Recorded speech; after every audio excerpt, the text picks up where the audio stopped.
What is up, everybody? Welcome back to another video here on SCH Media. Thank you so much for tuning in. Today we have a pretty simple one. It's another very common mod on these type of cars.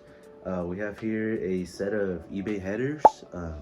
I know they don't do much when the car isn't like really modded, but I'm going more for the look. I know on the engine bay compared to the stock ones, they're gonna look really nice. So let me show you guys what we got.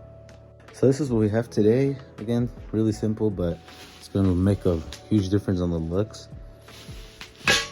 The good thing is it does come with all the gaskets, all the stud bolts and everything. This one I actually had a hard time finding when I was trying to replace it a while ago. And I got these, but you know, these aren't video worthy on their own. Let's go on the side. But yeah, so let's go outside, get under the hood, show you guys the old one, and start the install.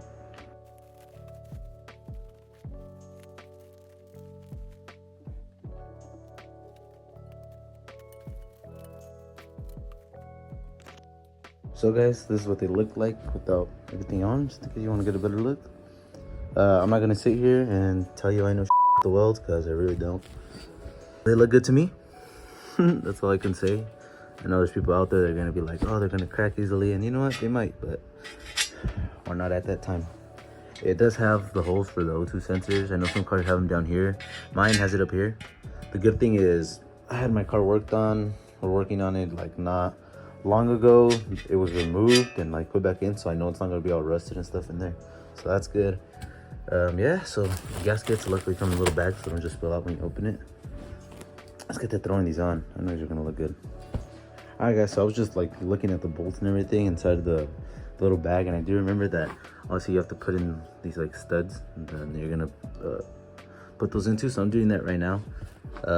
It works with this. I mean, you could use this to, it'll grab onto here, so you can tighten it really, like that's not coming off. So yeah, I'm gonna do this before I start getting into the car, that way they're already in and installed. Just make it easier for yourself. Go ahead and do this first, so I'll get back to you guys when that's all done.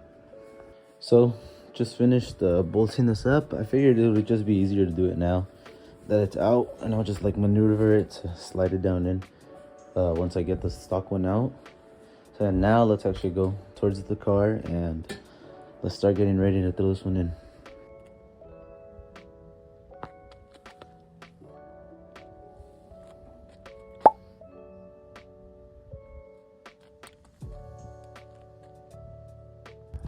Trying to have it lifted. Just removing the bolts right there. Once you get those off, just undo these and it'll all fall out. So let me get to that. So I got the bottom bolts out.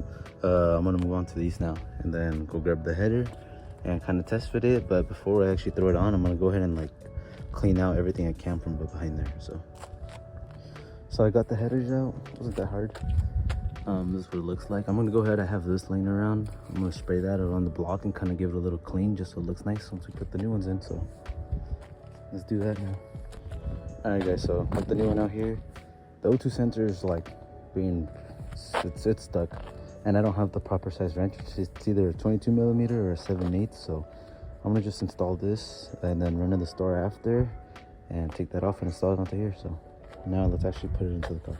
So finally got everything bolted up, tying down everything.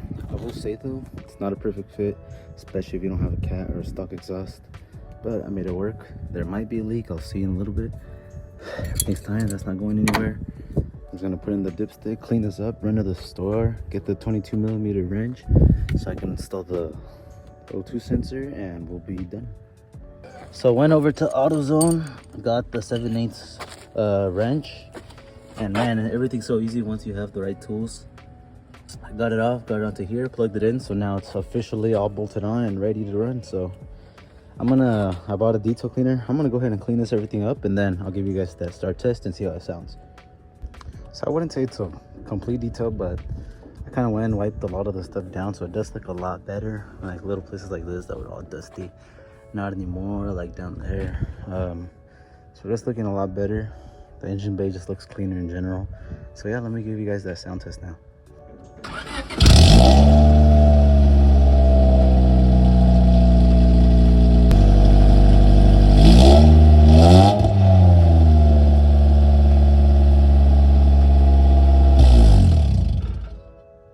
So yeah, everybody, that's gonna be pretty much it for this video.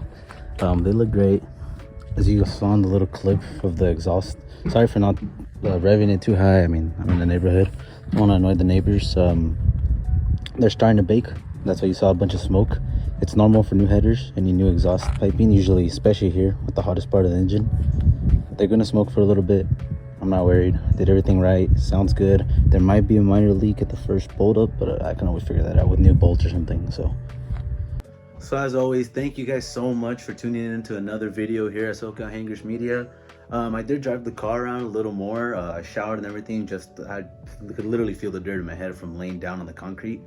Showered, took it around for a little drive. I mean, it feels good. I mean, like I did before. It sounds, there is a leak at the part that I said they might have been, because it didn't bolt up directly, especially because I have a bypass for the cat, so it's just exhaust. So there's a leak. I'll figure that out one way or another, but it feels great. I mean, it looks great more than anything. So yeah, again, thank you guys so much, and I'll catch you guys in the next one. Peace.